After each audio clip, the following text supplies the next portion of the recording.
Pinakamurang magbigay ng presyo.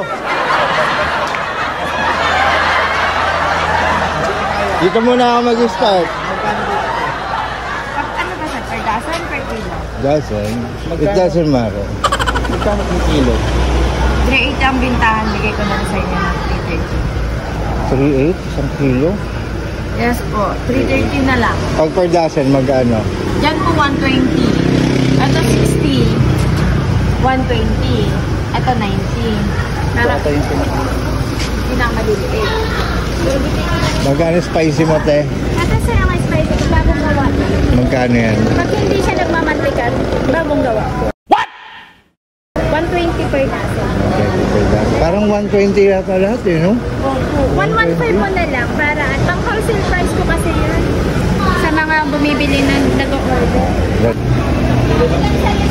Ito 115. 115. Masarap to sir.